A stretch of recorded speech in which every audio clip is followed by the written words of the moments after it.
Bienvenue à tous et à tous pour une nouvelle vidéo. Oh, aujourd'hui nous allons parler d'un truc intéressant, c'est les réflecteurs Mazda.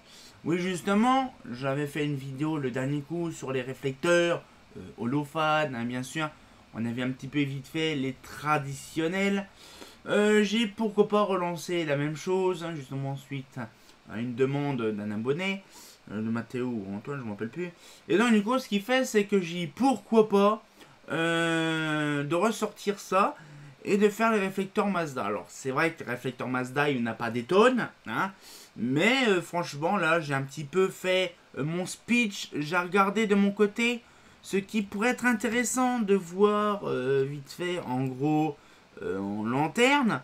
Franchement il n'y a pas grand chose comme réflecteur, hein, c'est pas comme... Holophane c'est quasiment pareil, mais bon après ça... Mais il y a... il y a, allez, 3, 6, 7, 8, 9. Ouais, il y a à peu près une dizaine de... On a vu à peu près une dizaine de réflecteurs chez Holophane. Là, il y a à peu près pareil quasiment. Hein. Donc, du coup, on va découvrir ça un petit peu. Donc, du coup, il y aura les bases, les traditionnels, les spécifiques. Et bien sûr, on va voir un petit peu les modèles qui sont assujettis à ceci. Ça peut être intéressant. Alors, j'ai fait un petit peu le tri. Donc du coup déjà la base de la base, l'EPA, hein, la EPA 125, donc du coup je vais mettre un petit peu là puis on mettra les photos, hein. Donc la EPA 125, donc là c'est le traditionnel, la EPA 250, là c'est pareil, on va voir les trucs les plus what the fuck, et la EPA 400, c'est des modèles qu'on connaît vachement bien, et donc du coup on va voir les variantes. Alors les variantes des lanternes déjà c'est simple, suivant mon truc. Je regarde, il y a déjà les Stelux traditionnels, une application spéciale, la Elan, bon, la Essor aussi. Nous avons alors la Elan 250, hein, bien sûr, la Elan 400, on en reparlera après. Donc nous avons la Solaire, nous avons... on a pas mal de choses, mais après, ça dépend, tout dépendu, et justement, la version des choses. On a là parce qu'on a les Stelux 125 et 400, on a la Solaire 125 et 250, bon la 400 c'est différent, la Elan 250 c'est pareil. Après on n'a pas d'autres grand chose parce qu'après les autres luminaires ont des réflecteurs bien spécifiques. Et donc du coup là c'est vraiment les traditionnels. Donc c'est vraiment typique fabrication Progélux. Hein. Et donc du coup arrivé 70, 73, Progélux a conçu justement un nouveau réflecteur, la Solaire 400. Et donc du coup dans la Solaire 400 on a la Sol 400, on a la Essor ou la Elan. Hein, donc du coup c'est pareil, les photos seront là affichées. Hein, bon moi ça va être le vrai bordel, hein, bien sûr le montage c'est une fin de dinguerie. On a ça, nous avons également après à des rares occasions la Cosmolux, j'ai oublié la Cosmolux aussi, la Bioptique bien sûr. Et après nous avons après d'autres choses, donc la Mazda Sol je vous l'ai dit, la Ciplan, il y avait aussi la BF, la EPA 250 en premier au tout début. Hein. Après nous avons, franchement après on n'a pas grand chose après comme modèle, mais on a un petit peu un aperçu donc des années 70. On va dire on voit l'aperçu des années 60, début 70 avec la même optique. Les années 70, c'est apparu donc la nouvelle, la Solaire 400 en général, c'est la même optique que la EPA 400. On va me dire, what the fuck. Oui, alors j'ai fait une vidéo il y a une paire d'années, justement par rapport à ça, le saviez-vous, donc les trucs cachés de Mazda. Et on avait vu justement, alors bon bien sûr je le mettrai là, si je le retrouve pas dans mes fichiers, je le mettrai pas. On voit de toute façon que voilà l'optique de la EPA 400, c'est le même que l'optique de la Solaire 400, sauf qu'il est coupé. On va me dire, c'est vraiment débile. Sauf qu'en fait, Progélux à l'époque avait remarqué en question photométrique que certains endroits ne servent à rien. Donc déjà au niveau du bloc optique, donc du bloc appareillage, il n'y a rien. Et au bout du pic de la Mazda EPA, ça servait à rien. Donc c'est-à-dire que la 250 et la 400, ils ont viré ces trucs-là qui ne servaient à rien. Donc c'est pour ça qu'on a des optiques différents. D'où, là on va arriver dans les années 80 avec l'optique de la comète. Et l'optique de la comète, justement, ou l'Estoril, justement, il n'est pas 250 découpé. Voilà. Donc du coup, ce qui fait, c'est qu'on a la comète, On a bien sûr... on a aussi... Waouh. On a la Nemo. On a... après, on n'a pas grand-chose en optique différente. Après, on a les applications spéciales, bien sûr, la Zimut et tout ça. Mais c'est complètement différent. Alors déjà, j'ai remarqué que... il a retiré des trucs, par contre, Fosa. Là, du coup, ce qu'il fait, c'est que voilà, il y a pas mal de modèles. Par contre, en optique de comète, il n'y a pas eu grand-chose. Il y a eu aussi la Cosmolux aussi qui a changé de tout au tout dans les années 80. L'optique, bien sûr, même 90, parce qu'ils ont changé. Donc, du coup, là. Et après, il n'y a pas eu grand-chose de modifié, à part certaines choses qui sont arrivées. La Ciplan, par exemple, aussi, qui s'est arrivée avec l'optique en question. Des fois, il y en avait. Voilà. Et après, on va voir un petit peu les variantes qu'il y a actuellement. Et les variantes, là, c'est spécial. On a les optiques de Solaire 400. Déjà, on va prendre la base Solaire 400. Parce que sinon, c'est le gros bordel. La plupart des optiques de Solaire 400 ont été aussi pour les autres. C'est-à-dire pour la Elan, pour la Cosmolux. Bref, pour les traditionnels. Et donc, du coup, on a la version, donc là, traditionnelle, version BF. On a également la version Sodium. Donc voilà. Et la version iodure. Voilà, donc il y a 3 versions de réflecteurs. Et on a des fois des réflecteurs comme celui-là, sans trait ni rien du tout, c'est vraiment le truc nu. Alors vous allez me dire, pourquoi autant de réflecteurs? J'en sais rien. Parce qu'en fait, c'est simple, le luminaire solaire. Donc le luminaire solaire apparu en 73, apparu, hein, conçu en 72, hein, et donc du coup en 73, commercialise la solaire. Et donc du coup, le problème, c'est qu'en 79, il y avait encore la Solaire 400C, je crois. Je vais regarder. A few moments later. Donc, comme je vous disais, par exemple, là, donc là, je suis dans le petit Mazda guide, vite fait, parce que j'ai un doute, que le doute m'habite. Donc, du coup, on a déjà la Sol 400, bon, ça c'est le traditionnel. Ah oui, j'avais complètement zappé. Donc, ça, c'est la version aussi modifiée. Nous avons donc les solaires. La Solaire 400. Nous avons la Solaire 400. Ah, elle n'existait plus, la Solaire 400C. Ah, ok. En fait, là, je regarde LF. Ouais, LF, LV, Solaire 400 LV. Non, il n'y avait plus. Il n'y avait plus, justement, Solaire 400, 400 LF. Ouais. Il n'y avait plus la Solaire 400C en 79. Donc c'est à dire qu'en fait le réflecteur, on dit le version C, parce qu'on dit Solaire 400C pour les réflecteurs sodium, existait dans les années 78. Alors je ne sais pas pourquoi qu'ils ont complètement changé leur optique de dire un optique spéciale sodium, mais j'en sais rien. Après, nous avons la chose la plus fourbe, la Solaire 251. J'ai fait, je crois, une vidéo dessus, mais je ne me rappelle plus. La Solaire 251, il faut savoir que de base n'était pas une Solaire 251, mais une Solaire 250C, version sodium. C'est pour ça que c'est la même taille qu'une Solaire 250. Sauf qu'ils ont modifié le nom en 78. En 77 apparaît la Solaire 250C, et en 78 la Solaire 251. Donc officiellement la Solaire 251 apparaît en 78. Et la Solaire 250C c'est plus un espèce de pseudo-prototype. Hein. Après nous avons dans les fichiers... la comète LV2. La comète LV2, c'est un truc spécifique en fait. La comète LV2, elle n'a pas de base prédéfinie, mais c'est une production Progélux. Et donc du coup, ce qui fait que c'est une production Progélux, donc là, c'est le professionnel des réflecteurs Mazda. C'est un réflecteur spécifique, je sais pas si vous avez vu. Bon, la différence entre une comète P, une comète L, là, et une comète LV, là, 2 plutôt. Et donc du coup ce qu'il fait c'est qu'on le voit très bien la différence. Hein. L'optique est plus évasée sur le truc. Et donc du coup photométriquement c'est pour les voies larges. Hein, voilà. C'est pour ça qu'on dit réflecteur LV2R justement pour les réflecteurs routiers. Donc pour les voies larges. Et donc du coup c'est une optique qui n'a pas d'attachement comme la EPA 250 pour la comète LV normale ou l'Estoril. Voilà. Après, nous avons la comète P. La comète P, c'est pareil, une production Progélux qui n'a strictement rien à voir avec la comète LV2, parce que c'est pas le même optique, parce que c'est petit. Cette optique-là, justement, c'est pareil. Elle a une optique différente. C'est quand même chelou de voir ça. Mais c'est pareil, n'a aucun rapport, parce que c'est une question photométrique. pour des modèles, petits modèles, mais c'est pour ça qu'en fait la comète LV et la L et la LV apparu en 81, donc conçue en 81, et la comète P apparue en 84. Voilà, ouais, en 83 ou 84. Et donc du coup, ce qu'il fait, c'est que là on se dit, dans ce cas-là, la comète P, justement, n'a pas d'abouti sur un réflecteur prédéfini. Voilà.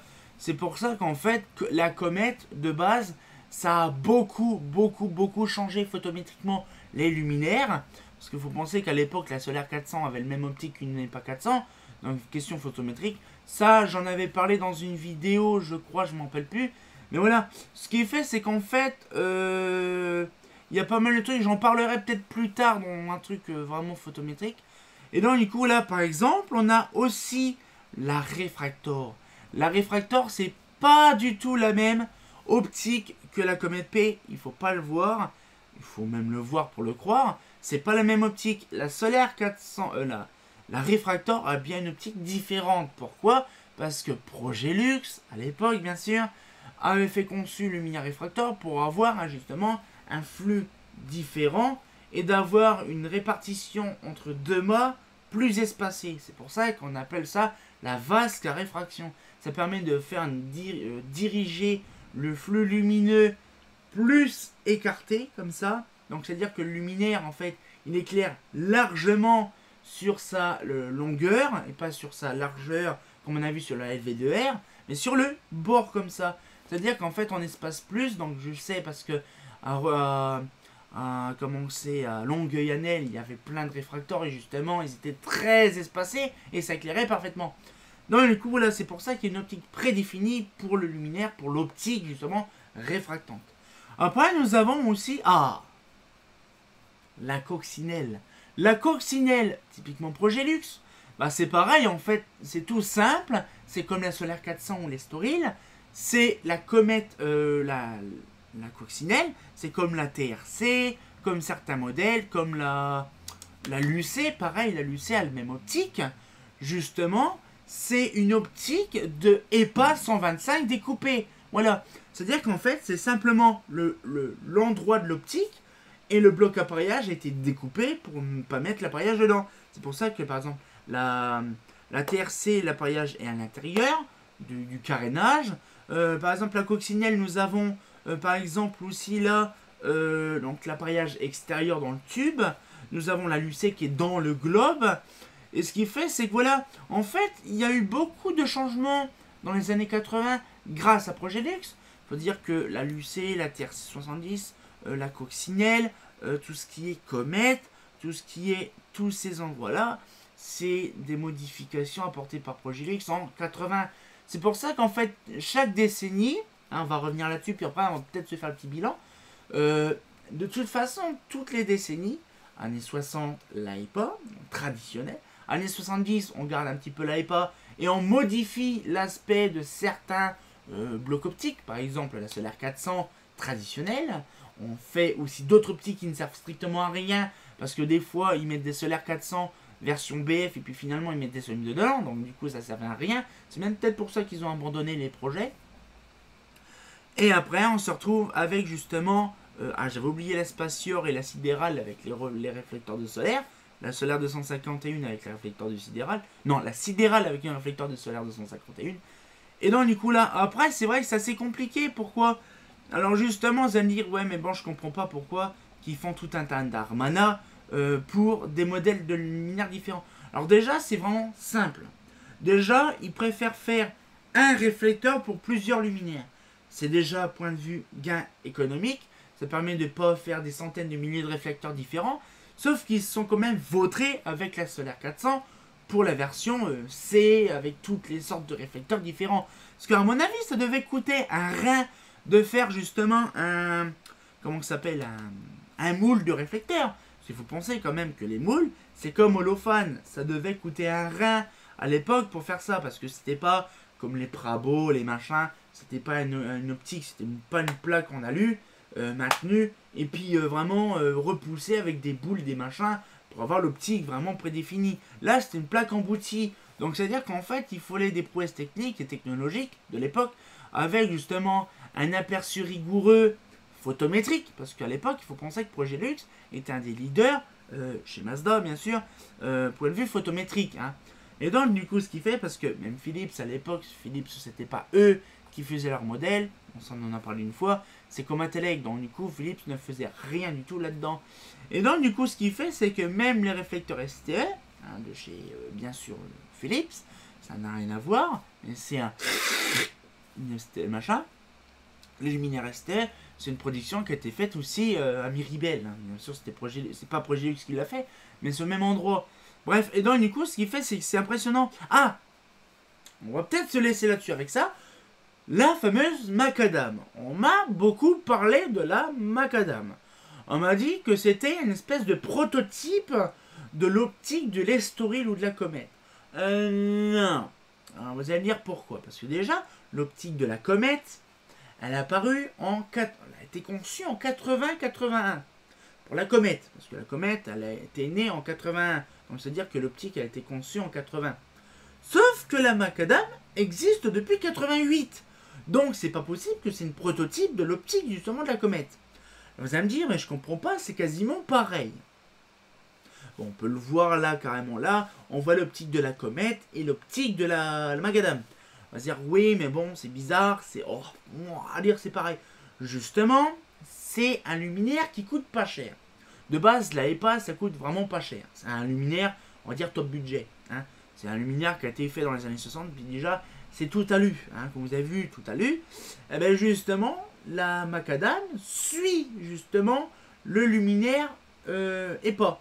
Donc, c'est-à-dire qu'en fait, le luminaire EPA, comme c'est un modèle peu cher, donc du coup, la macadam est un modèle peu cher. Donc, c'est-à-dire qu'en fait, on sait très bien que la EPA solaire, EPA optique intégrale, c'est-à-dire qu'en fait, ça fait l'optique, le capot, tout le bordel, que l'optique. Et par contre, la solaire, c'est une optique carénée. Donc là, du coup, ce qu'il fait, c'est que la solaire, la Comète, c'est une lanterne carénée. Sauf qu'il fallait faire un luminaire top budget, donc pas caréné, mais avec l'optique justement de la Comète. Donc c'est-à-dire qu'ils ont conçu un autre réflecteur, bien sûr.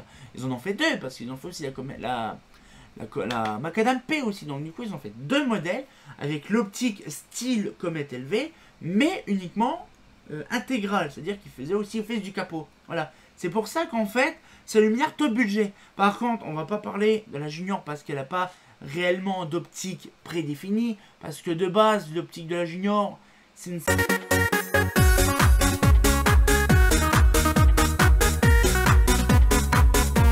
A few moments later. Ah, plus de batterie. Donc du coup on était en train de parler, c'était il y a 3 heures en arrière quand j'ai fait le record. Donc du coup ouais, on était en train de parler sur la Junior. Alors la Junior c'est complètement différent parce que c'est un modèle qui est vraiment top budget suite après la macadam. Sauf que là ça n'est pas tout à fait, on va dire, un réflecteur au type au routier. C'est plutôt une plaque de tôle en forme un peu style gaufré comme une Mazda Shuka. Donc du coup c'est vraiment le truc le plus top budget parce que c'est que du plastique et un réflecteur en alu, une tôle d'alu. Donc du coup c'est vrai que ça c'est compliqué de dire qu'en fait c'est... Moi je considère pas trop ça comme un luminaire parce qu'il n'y a aucune optique routière généralement dans ce luminaire là. Mais par contre il y a Philips qui a la Malaga, mais ils ont réussi à mettre une optique STE dans une Junior. Donc j'ai jamais vu ce que ça donne mais ça devait vraiment être bien. Mais après, voilà, ils auraient pu quand même fabriquer une optique ou remettre une optique de Comète dans la Junior. Ça aurait été pas mal. Déjà, ça aurait donné un peu plus de charme, un peu plus de potentiel. Une moto qui passe. Ça donnerait plus de potentiel déjà au luminaire. Parce que quand on voit le luminaire qui est légèrement retourné, on voit que c'est lumineux sur le dessus. Donc on dirait un luminaire semi-indirect. Hein. Mais on va dire, ce qui fait, c'est que... Voilà, ce qui fait, c'est que... Mazda a réussi quand même à avoir une prouesse technologique envers des réflecteurs bien par défaut. Mais comme je vous ai dit, au niveau des réflecteurs de solaire et tout ça, il y a eu beaucoup de changements. Mais la base de la base, c'est l'optique de chez EPA. Hein, voilà, la EPA 105, 250, 400, c'est eux, on va dire, la souche de la base. Hein, c'est la fondation de la base. Et donc du coup, ce qui fait, c'est que voilà, on va pouvoir peut-être se laisser là-dessus parce que je sais que déjà la vidéo, elle va prendre du temps. Mais ce qui fait, c'est que voilà, C'était une petite vidéo pour vous montrer, pour vous expliquer justement le niveau des réflecteurs de Mazda. Franchement, je sais que le réflecteur holophane vous a plu. On m'en a vraiment parlé, très truc intéressant. Et donc du coup, j'y voilà. Donc là actuellement, nous avons fait le réflecteur holophane. Nous aurons aussi, donc là nous avons fait les réflecteurs à chaîne réflecteur Mazda. Et donc du coup là, le problème c'est que là, le mois prochain, dans les réflecteurs, je voulais faire justement un truc intéressant, mais l'année prochaine c'est déjà décembre. Et donc du coup ce qui fait c'est que je ne ferai pas de vidéo sur ça l'année en décembre. Et donc du coup ce qui fait c'est que voilà, donc je préfère actuellement donc faire la lampe Mazda donc, en novembre. Et en décembre on fera pas et on reprendra justement en janvier avec justement la version d'un autre luminaire Mazda. Parce que je pense qu'on va faire vraiment... je ne sais pas, après j'ai pas réellement défini en fait les questions. Je pense qu'on a vraiment pas mal de fourberies à faire. Mais je pense que si on fait un truc bien, d'ici janvier, on aura peut-être un truc intéressant à regarder. Je ne sais pas, j'ai pas réellement regardé. Mais je pense qu'on aura les réflecteurs éclatés. Je pense qu'on fera les réflecteurs éclatés qu'en début d'année. Je ne sais pas, je verrai ça, je regarderai. Ce sera suivant le temps. Là, de toute façon, on est qu'en novembre, on a le temps, on n'est pas emmerdé. Hein. Et donc, du coup, là, on va pouvoir se laisser là-dessus. Moi, j'espère que les formats de vidéos comme ça vous plaît, justement, avec certains optiques qu'on pourra voir. Moi, je pense que la prochaine vidéo, ça sera vraiment éclaté parce qu'il y a la Multitech, la Unitech, les grands classiques. Hein. Parce que après, voilà, les trucs les plus classiques ou connus, on a vraiment pas mal de trucs. Donc, du coup, là, moi, je vais peut-être me boire un petit coup parce que j'ai la gorge sèche. Et on va pouvoir se laisser là-dessus. Donc, du coup, j'espère que la petite vidéo vous a plu. On se retient encore pour une nouvelle vidéo, comme de bien entendu. Eh bah, dis donc, hein. Ah, fait pas faux.